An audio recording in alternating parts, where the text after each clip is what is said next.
Few names in human history evoke as much immediate discomfort and dark fascination as Niccolò Machiavelli. For 500 years, his surname has been weaponized as an adjective, Machiavellian, a cold synonym for malice, ruthless deceit, and political sociopathy.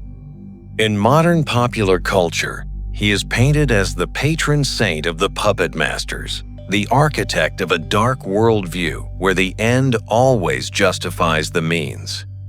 But if you look closer into the fog of the 16th century, you discover a deeply uncomfortable truth. Machiavelli was not an instructor of evil. He was merely a clinical realist. He did not invent the dark laws of power. He simply possessed the rare courage to document human nature exactly as it is, rather than how we wish it to be. The vulgar crowd is always taken in by appearances. This famous observation is often stripped of its context, viewed as an endorsement of shallow manipulation. In reality, it was a warning. Today, we dissect the 4 strategic tiers of human interaction inspired by Machiavelli's clinical realism. We move past the surface-level internet myths to understand the brutal geometry of social dynamics and why understanding these levels is your ultimate line of psychological defense. We begin at the baseline of social reality. In Chapter 18 of The Prince, Machiavelli penned a line that serves as the foundation for all social status. Everyone sees what you appear to be. Few experience who you really are. To understand this level, one must strip away the naive notion that society operates on absolute transparency. Human beings do not interact with your true, unvarnished soul. They interact with the data your presentation provides. Before you speak, before you establish your competence, your optics have already conducted a silent negotiation on your behalf. In modern sociology, this is known as impression management, a theory pioneered by Erving Goffman. Goffman argued that social interaction is a theatrical performance where we are all actors on a stage. Machiavelli understood this long before modern academia. He recognized that a leader, or any individual navigating a competitive hierarchy, must master the art of simulation and dissimulation, the capacity to signal virtues required by the environment while concealing vulnerabilities that would invite exploitation. Consider the cost of failing Level 1. If an individual enters a competitive arena looking disorganized, weak, or economically defeated, the collective human eye activates a cognitive defect known as the horn effect. This subconscious bias automatically translates a low-status appearance into internal incompetence. Society does not pause to discover your hidden genius if your external presentation signals a liability. Mastering the mask is not about constructing a fake identity to defraud others. It is about recognizing that reputation is a delicate piece of psychological currency. If you do not consciously curate your reputation, the biases and projections of others will curate it for you, and the world is rarely kind in its assumptions. The mask is your psychological armor. It ensures that your true value is protected from the superficial judgments of the crowd. As we descend deeper into the hierarchy of power, we encounter the most controversial aspect of strategic thinking: the management of truth. Machiavelli famously noted, "Never attempt to win by force what can be won by deception." To the untrained ear, this sounds like an endorsement of pathological lying. However, in the realm of high-stakes strategy, negotiation, and historical statecraft, This principle translates to something far more calculated: information asymmetry. In any competitive environment, whether a corporate boardroom, a diplomatic summit, or a legal battle, information is the ultimate leverage. True strategy does not rely on crude, malicious falsehoods, which are fragile and easily exposed. True strategy relies on absolute discretion, tactical silence, and the careful curation of what is revealed and what remains hidden. When Machiavelli speaks of winning through intellect rather than force, he is advocating for diplomacy over bloodshed and calculation over raw aggression. Consider a standard negotiation. The party that reveals their desperation, their exact budget, and their internal anxieties first is immediately compromised. They have surrendered their leverage. Conversely, the individual who keeps their cards close to the chest, who controls the narrative through measured silence, forces the opposing side to navigate in the dark. This is the essence of asymmetric information used throughout history. It is the art of allowing your opponent's own assumptions to guide them into a position of disadvantage. It is not about engineering a malicious trap.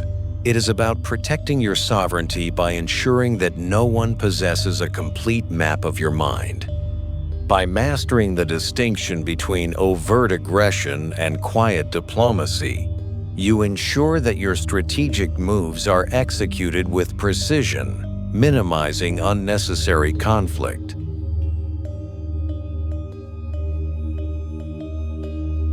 Perhaps no phrase is more universally associated with cold calculation than Machiavelli's famous rhetorical question in Chapter 17 of The Prince: whether it is better to be loved than feared, or rather to be feared than loved. His conclusion is definitive. It is much safer to be feared than loved, if one of the two must be lacking. In the modern world, this quote is frequently misinterpreted as a justification for tyranny and workplace bullying. But a precise reading of the text reveals a deeply nuanced analysis of human motivation, leadership, and boundaries. Machiavelli explains that love is held by a chain of obligation, which, because men are inherently self-serving, is broken every time it conflicts with their personal interest. Fear, however, is maintained by a dread of punishment or consequence which never fails. When translated into modern organizational psychology, this principle speaks directly to the absolute necessity of setting firm, unyielding boundaries. The leader or individual who seeks universal affection, the chronic people-pleaser, invariably compromises their own authority.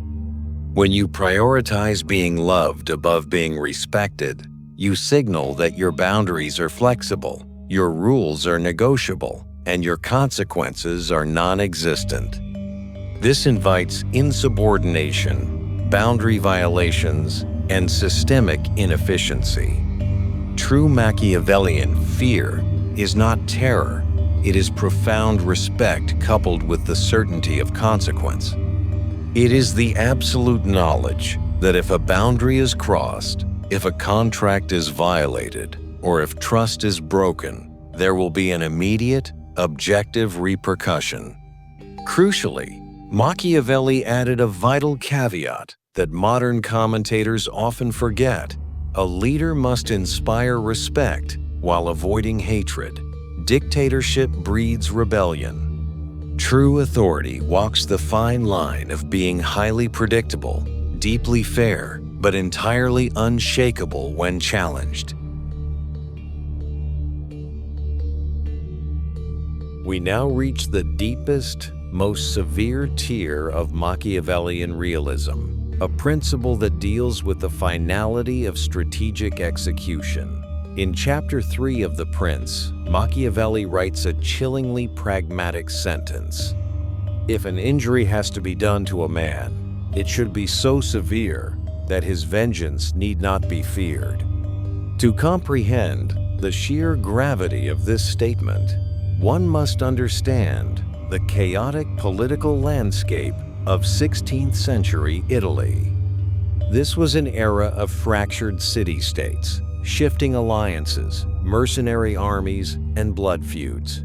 In Machiavelli's world, a half measure in political conflict was a death sentence.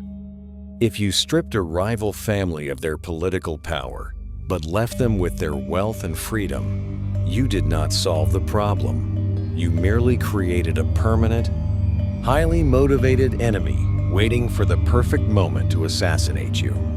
In the context of the Renaissance, this was a logical imperative. If you must strike an adversary, you must neutralize their capacity for retaliation entirely, leaving no room for a comeback. In the modern world, this principle shifts from a literal physical directive into a metaphor for decisiveness, commitment, and irreversible choices. It warns against the fatal error of half measures in professional and personal strategy. When facing a critical crisis, a toxic relationship, or a failing business venture, lingering in the middle ground out of hesitation or fear is the most destructive path available. If you decide to cut ties with an unreliable partner, a toxic environment, or a liabilities-heavy project, you must do so cleanly, absolutely, and without leaving a lingering trail of ambiguity. Indecision creates a prolonged vulnerability. When you make a strategic pivot, it must be executed with such definitive finality that you completely close the chapter, ensuring your focus and energy are never sabotaged by the ghosts of your past compromises. Conclusion: The Realist's Mirror. Machiavelli's 4 levels are not a manual for predators. They are an anatomy of human behavior. The purpose of mastering the mask, tactical secrecy, unshakable boundaries, and absolute finality is not to turn you into a manipulator. It is to ensure you never become a victim. Clinical realism allows you to see past the polite rhetoric of society and recognize the hidden power dynamics that govern every room you enter. Survival requires a sharp mind and a controlled presentation. Thank you for watching.